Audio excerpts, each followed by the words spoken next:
What's up, guys? We're live. What's up, Trey? Hello, hello. Hey. You got to get a smooth fade on that outro, man. We'll have Come Nate on, start Riverside. producing this. We'll have Nate start. Well, Riverside needs they don't have that option. I know, but we'll just get you an input, an audio in. Maybe we can just bug Riverside until we become like official streaming partners with them. Yeah. No, the problem is that you're gonna make it too good, and then anybody will be able to do it. We need to bring Nate on to start full producing these with lower thirds and motion graphics. And It's true. Well, if I that would be amazing. everybody's out on jobs, so it's impossible for us to do. That's why we're having to. We're too busy. lean so heavy. Nate holds all the power. We're so busy. Man, I will tell you, Trey, it's funny the marking of time that these have kind of become for me. Yeah. I'm like, well, it's Friday again. And so I'm either like, I got a bunch done, or I'm like, God, I have a lot of stuff that I didn't get done this week because it's already Friday. We're doing this again. Time to work it again. Brown's here. Hello, hello. What up, Brown? Brown Jarmon. This is awesome. Brown's been on the team for, you subbed for us for a while, right? Like we had you in as a sub for a little bit, but we used to run into you at venues because you ran venues. And we'll get into that. And you've been on staff for a couple months now, which is pretty awesome. Yeah, started full-time in January. And you and Trey go back a ways, yeah? We also went to high school. New Trey in high school. Well, I'm the only one that didn't go to high school with you guys. I feel super left out. Yeah, you're also were you from South Austin? Yeah. Not far from where Brown lives. That's where you're from. I was born on Anita, yes, in South Austin. But you didn't go to Austin. No, I moved away. I'm not loyal forever. I'm sorry. Hey, wow. Sorry. Ben Jansen. I not moved to loyal forever. Chicago. I went and got a little worldly experience before I came back, unlike you boys who just stayed here forever. Anyway, look, let's not. Okay. Let's not. So we're here. Brown's here. He's going to talk about AV. Yeah, and look, we should start by saying this. Anybody, if you have, What does AV stand for? Well, depends on the Antennas industry. Audiovisual. But anybody who has questions specific to, I would say, in-house, as in hotel AV or like any of the big box AV companies, Brown is going to be a really good resource for you because that's a lot of his background. So like if you're an event planner or if you're, putting on an event, or if you work for a company that's looking at doing something and you have questions about how that kind of stuff works that we don't answer, this is your guy. So let's do what we do every single time. Let's start off. Give us your arc. Let's give us 30 seconds of like Brown Jarmon from college to now. Okay. Well, I actually started out in just doing retail. I honed my skills with customer service there and then picked up AV throughout my whole life. But a little over 10 years ago, started AV, moved up the ranks real quick to managing a team, working with the leadership of both the hotels and the companies, presidents, and everybody, just big people, big names, and made a name for myself. Moved around from smaller venues to larger venues here in Austin and just gave Audion a shot. I guess they gave me a shot. No, you gave us a shot. We appreciate it. So you've been in some big, because I mean, we would see you on site. We would come in as, we'd be working for clients and come into your house and work in places that you work in. And Trey, you had some specific questions. Anything you want to get into before we start drilling them about like client specific stuff? So I mean, my first one is just like on our team, how would you describe yourself? Like, you're an expert. What are you the expert of on our team? I bring tons of event production experience. I'm able to run any of the tools, hardware or software that we use. And I really kind of consider myself a great liaison between Audion and the client. I mean, I'm Audion, but just happy to jump in and do anything that needs to be done. You'll find a lot of skilled AV people can be less than pleasant with clients. Pleasant's maybe not the right word, but just not a soft hand. Not charismatic. Yeah. Sure, it's not charismatic. Yeah, it's just I'm here to do my job and things like that. So that can be I consider it a skill to be able to work with any clients, help them out wherever I can. Yeah, that's a huge. Also, we used to call Nate and Adam Fire and Ice, but look, Brown and I are Fire and Ice today. That's right. Look at us, dude. Fire and Ice. It's such an important part, Trey. I feel like we've talked about this a lot, that like Audion is a customer service first company. And I know people say that a lot. You hear that a lot and everybody's, well, customer service. But like, it's a huge differentiator for us. It's why clients work with us. It's why we have these like multi-year long-term contracts. It's why people hire us to go all over the country. It's for the customer service. And Brown is one of those guys that like you can send out with any client and know that he's, not only does he know the tech, because let's be honest, 90% of this stuff you could train a monkey to like run a mixer. Some of the more complicated stuff you can. Yeah. But like who's the That's guy what people think. I don't know if that's true. Yeah, it's not really true. But you know what I mean? Like there are some very skilled guys that are not great client facing, and that affects the experience, not only for the client, but for everybody in the room. Because if it's just a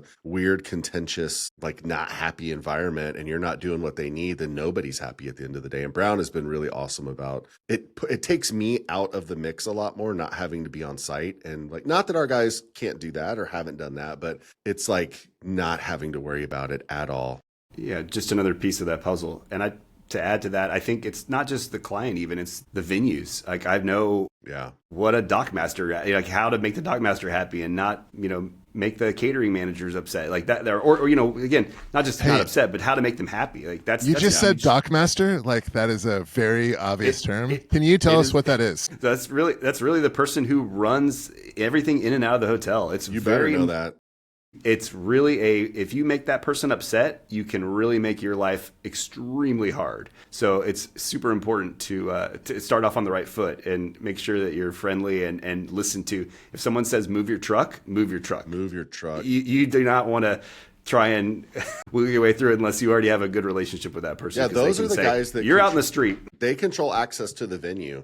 Yeah. And most dockmasters spend their life working in a small office next to a dumpster. And that's true. And with a lot of people coming in and out too, it's not just you. It really stinks down there too. It's all of the trash and all of the food from the hotel. If you're at a hotel, we should do a day in the life series of like just a load in, and so people can see, because the client's you're up in the ballroom, man. That's nice, bro. Yeah. AC's on, everything's good. We're out there loading on that dock next to the trash. Brandon's gagging. Ooh, he can't stand the smell. It's like it's really fun. You could really make an office TV show just with AV stuff. It's really We've had, I won't get into it because it's inappropriate, but we have some horror doc stories of current and former employees who have it's been, it can get scary. But that's a really good lead in, because Brown, you've got so much experience at a very high level working inside the venues with your own guys, with clients, with outside vendors coming in. So let's take the first bite of this and say that I'm a client. I'm contracted with the hotel to have my yearly event, my annual event at the hotel. I'm working with someone that's doing all my BEOs, my banquet orders. I'm getting my room blocks done. They now introduce me to you, okay? And I'm coming to tell you about my event. What are some of the things that those people can come with to you that are really going to help you hone in on how to make that event successful? What's the best way for them to approach working with an in-house AV company at a hotel? Working with in-house AV it really is honestly a toss-up. You can have some really great experiences. You can have some really good team members, and then you can have some people that are just, you're in my house, you follow my rules. So it's hard to give you an exact answer to that. However, I would say that negotiations with the hotel, whether it's in-house AV or outside AV, is just absolutely mandatory. And I mean negotiations in, what you need to make your event happen on the AV side is just as important as what you need to make your room block satisfied, or your food order, or your bar, or Yeah, and you have a lot of power as the client to make those negotiations ahead of time. Especially, I don't want to put down in-house AV, but they are you're beholden to the hotel. That's right. In terms of if the hotel says do this, ultimately you have to do that. So if they've made the client really holds a ton of power then over they really do. The AV company, because if something they don't like with the AV or they're not getting what they need, they go to the hotel and say, hey, look, you're jeopardizing our event by not getting us what we need. And then you guys, the in-house guys, have to acquiesce to that. That 100%.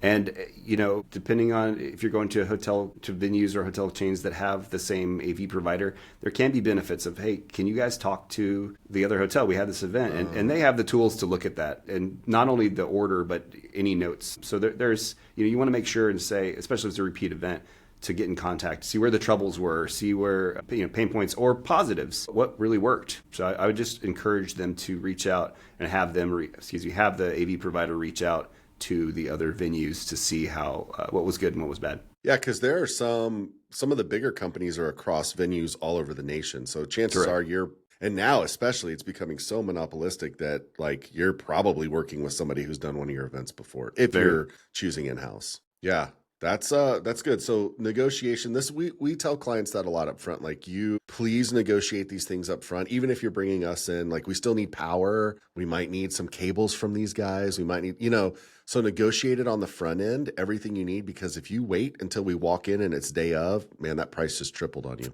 Yeah, and just to add one thing to that is internet is a huge piece. Everybody's like, oh, I want Wi-Fi for my group, which is great, but you're also going to need to consider wired or Wi-Fi, independent Wi-Fi for your production team, and that can be. I mean, I've seen thousands, tens of thousands of dollars be billed for that, which again, it's a sunk cost to them. So they're just trying to recoup whatever they can. And if you negotiate that piece, saving $5,000 to $10,000 potentially on internet is a lot better than your $400 room that you're getting comped. Dude, cannot stress the importance of that. Yeah. I mean, that's great. What about the importance of really working with that AV team so that you're not having last minute requests, or like speakers come in and they're like, hey, I need this. How stressful is that for an AV team when that happens? For us? Very stressful. But that's our job, man. Yeah, I feel like for us, we're able to usually accomplish those quests. But like, we just don't say no. Yeah. When you were in a house, how stressful is that? Because you're having, like, how easy was it to mobilize a team to do that? Yeah, like, we can do that. We were very limited. The AV would have to ask the right questions ahead of time and know what to expect. But Audion, we prepare for everything. We have everything covered. If there is an issue, there is not an issue because we've got it. Also, I don't want to I love most of the guys that we get to work with on site. So this is not. I want to be super clear about the fact that we're not bashing Hotel AV or any of the big box AV companies, because those dudes are doing the same, they're grinding, man. And they get very little respect. They don't get treated great all the time. It's tough working for a big corporation. And I have a lot of empathy for what they're doing. And I am super appreciative anytime that we're coming into somebody's house and they're allowing us to provide services to a client that they are not getting paid for. And I understand that. And that's one of the things that we really try to do is go on those walkthroughs at the beginning, and let me meet the sales manager. Let me meet the lead on site. Let me talk to these guys and be like, dude, I'm just here just like you. We're getting hired. We're in your house. You tell me your rules. Let me see what you can provide that we're not providing. Let me see what we can get for you. Did you find, Brown, that when people would come in with that attitude, like that they would get better treatment from you if they needed something versus somebody that just came in and was just trying to wreck shop? 100%. It's all about the relationship. You build that relationship at the beginning. You show up to those meetings, because if, it's not my event, I'm not going to be there, that really doesn't give you the opportunity to build and for us to offer assistance, like, for example, monetarily, like, hey, you guys, we don't want to bring in this. We can't bring this in. Can you guys cover the screens for us or something like that? It would be it would help us as Audion, help us out and give them a piece as well. So if they're there to be on site and talk through the whole production, then we can sometimes give them a piece of that if it's reasonable. Yeah. So Trey, these are two huge takeaways for anybody watching this, whatever your position is in planning events or bringing people on site, that like you've got a couple of options when it comes to working with a venue, with a hotel or a conference center, whatever. They are typically going to have an in-house provider that you can go with, or you can bring in an outside vendor like Audion or somebody else that you work with. So when you do that, either way you go, you need to make sure that you're negotiating these things up front with the venue and that nothing's a surprise, right? 2, you need to make sure that your relationship and communication with the AV team, not just the hotel, is pretty clear. And lastly, if you are bringing in somebody from the outside, those people need to be present and they need to be in those meetings and they need to be understanding of the rules and regulations on that venue. And they need to be respectful of the fact that they are in somebody else's house and that's somebody else's job that won that contract, that is there to work that venue that you are now taking business from. And if you're not mindful of those things, man, it can get contentious and it can get weird. And to that point is that you want to also, again, if you befriend or just, play nice with the salesperson or the director, just ask to meet them, because that's where it goes a long way. Yeah. Yes, the guys on the floor are great and they're the ones that are going to bust their backs for you.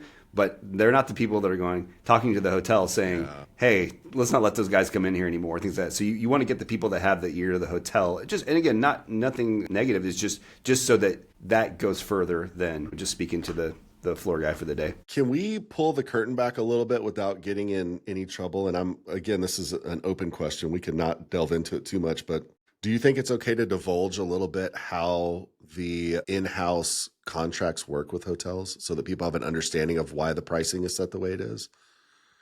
Yeah, You I think my we're gonna get in statute of trouble with limitations these? are up. Are we gonna get? No, I won't divulge any numbers, but I will say, in terms of the hotel in-house AV, they did, as you said, they did win a contract to be the in-house provider. It's not exclusive, but it's the first bite of the apple ultimately. And because they get that, there is a would say commission back to the hotel. So for every event that they win, the hotel does get some money on that, and it's or the venue. So it behooves them to go with the in-house provider. Yeah.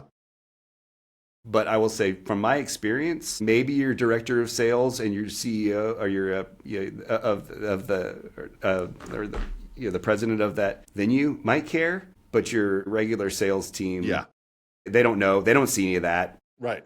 So they're worried about their food and beverage and things like that. Depending on who's really pushing it, it may or may not be a huge deal to them. But there's ultimately a payback. Yeah, that's a point that because I get this question quite often. So the client will go and they'll go, "Oh my gosh, we got the bid back from Hotel AV and it's astronomical. It's 3x what you guys would typically charge us to do it." And I'm like, "Yeah, we're not kicking back 60% to the venue or 50% to the venue or whatever it is, whatever the deal is." Those guys are tied to that. So not only do they have labor, overhead, all that stuff, but man, half of what they get's coming right off the top and going back to the venue. Whereas an outside provider, you don't have that. Now, we should talk about now what we're seeing more and more is that there are some penalties being assessed to bringing in an outside vendor. So like if you're coming in-house, you may have to pay liaison fees, which were fairly typical for quite some time, but a lot of times you could get them waived. Now they're almost mandatory, like even just load in and load out. And then we've even had hotels ask for our invoice, right, line item that we were sending the client, because they were going to add a service charge to our invoice back to the. Really? Yes. So did you give them like a crazy? They're like, here's an invoice for $2. Yeah, I was just like, well, I'm not going to give you. First of all, I'm not going to line item out what I'm bringing in so that you can see all of our technology and our hardware stack. But yeah, no. Yeah. Hey. But that just goes back to your negotiations. I mean, if you say, listen, I want to bring in my own AV company, I want to bring in Audion. I don't want to pay for bringing in a company that I work with, or again, just any piece of that what you can negotiate up front will, before you sign the contract with the venue, is huge. Yeah, do it up front. Or at least ask, are there any fees? What are those fees? So you know what you're going to be getting into with that venue. Well, do you have any other tips like that for clients going into AV? Not necessarily like only working with the venue, but just like in general, like planning out AV, working with us, like what are some strategies, tips that they can use to have a better experience? I would say the most important thing is to give us an idea of what your expectation of your event is. We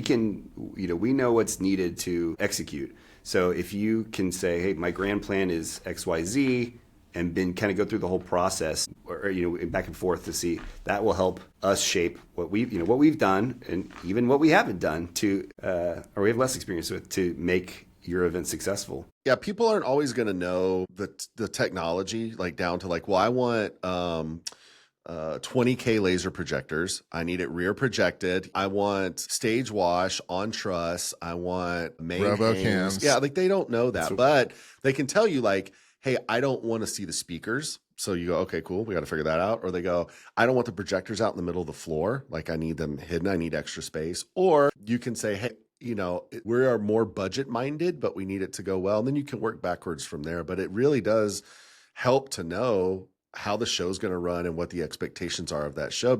The size of the shows that most people are doing, okay, we're talking about like we're blanket statementing this. They're not these big shows where you're doing CAD drawings of like stage and you're like getting it's just not happening, man. These are, quarterly events, weekly events, biannual events, whatever. And they're in the neighborhood of $50,000 or less for, a 1 or 2 day thing.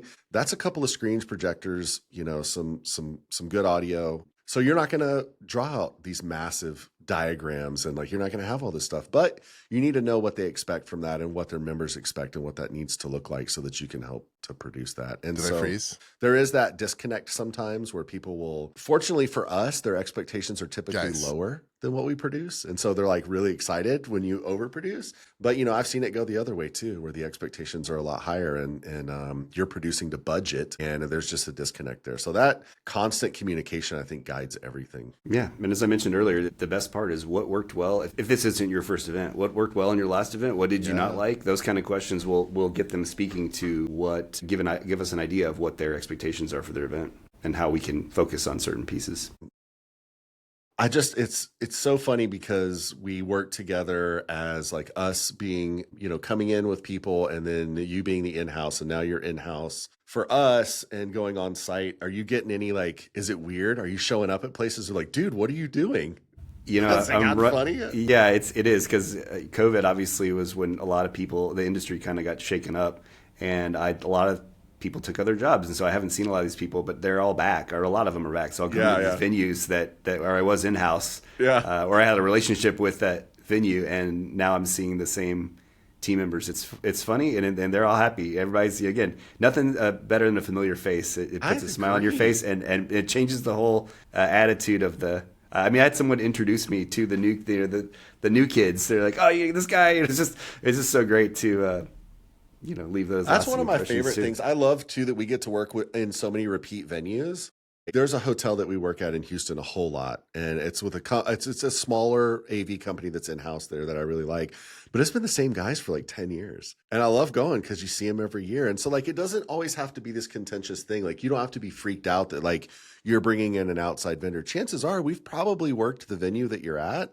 And we probably have a good relationship with those guys. And so if you can work those details out on the front end with the hotel saying, hey, I'm bringing my guys in. I need you to waive liaison fees. Yeah, we'll pay for power. Sure, we need internet, hardline internet. Let's get that done. But our guys are coming in to do everything else. It can be a really awesome show. There's some good synergy that happens. Yeah. And to that point, I said, when I was talking about the negotiations, you don't have to negotiate everything. Sometimes it's easier just to say, hey, we're going to give a piece to the in-house, and it makes everybody happy. It makes the hotel, makes the in-house, it makes everyone's life easier and happier. I really try to do that too, especially for stuff like screens or like things like that, where it's just like a screen's kind of a screen is a screen. I mean, obviously fabrics matter, but like let them do the screens, give them a little bit of labor and a couple grand to throw those things up, negotiate the price, get it good. But then have them do the pipe and drape, right? And that's great. They get some work. They're stoked that they got some hours in. And then if we need something and we go to them, they're going to be a lot more willing to be like, oh, you need a 50-foot XLR? Sure, buddy. And then you can get nothing or you can get it. So we've asked, man, I hate to do horror stories because I feel like all the ones I've heard from you are like real bad. Like I wouldn't want them on air. But let's do that. Instead of horror stories, let's do like when something goes wrong. Okay. So like if you're a client and let's say you've hired Hotel AV to do something and it is not living up to your expectation, what is the best remedy for that from a client's perspective during the show? Because after the show, people can always complain and try to get their money back. 100%. But if you've got a tech that's not doing what you need to get done, what do you do? Who do you go to? How do you resolve that as a client if you're not getting what you need during a show? So I would say the very first thing is go to your AV director. Or actually go to your salesperson. Make sure that they know, but immediately have them loop in the AV director. Have them come meet you on site. They will be on site if your event is happening. It's pretty mandatory. So I would say that. And then if you're not getting anywhere with that, again, this would probably need to escalate somewhat quickly if you're having an immediate issue on thing, is that you want to get the hotel involved as well. They'll put the pressure on the in-house AV to get something done if they're not moving at a pace you want. And then it all, again, it's a learning experience too. It's not meant to punish anybody. They'll say, the hotel will then go, hey, this client may not come back next year because of this. So how are you going to fix it? It's not you lost the contract kind of thing. So I wouldn't worry about it's not too serious, but it would put in perspective what they need to do to change, and they'll need some kind of metric to change from the hotel or from the venue. That's important. Like that, I feel like puts a good bow on it. Like you've got to have some metric to change, right? If it's just like everybody's pissed off, you screwed this up, like this wasn't great. Okay. If you don't know what you can do better, you're not going to do it better. And so like really being able to, I guess, communicate what the problems are and get them to the right person can help a lot. So big takeaways, I think, for clients today, or for anybody that's booking, you always, let's say this, I mean, there's very few venues that we've come across that will not allow you to bring an outside vendor in. So you pretty much can always bring in an outside vendor. There's going to be a few exceptions. You may have some penalties attached to that, but it is a possibility. So don't think just because you're at a hotel and they've got exclusive contract with somebody that you can't bring somebody in. You can do that. 2, that upfront communication and negotiation on your contracts. Don't overlook the AV. It's super important, right? Make sure you're talking about that from the beginning. If you do bring an outside vendor in, have them present at all meetings, making sure that they're communicating and doing it well. And then I think finally is like having some empathy and some understanding that everybody's just trying to make a living and get that job done, and treat those guys with some respect, throw them a bone when you can, and your event's going to be the better for it. Agreed, 100%. Yeah. Any other imparting words of wisdom?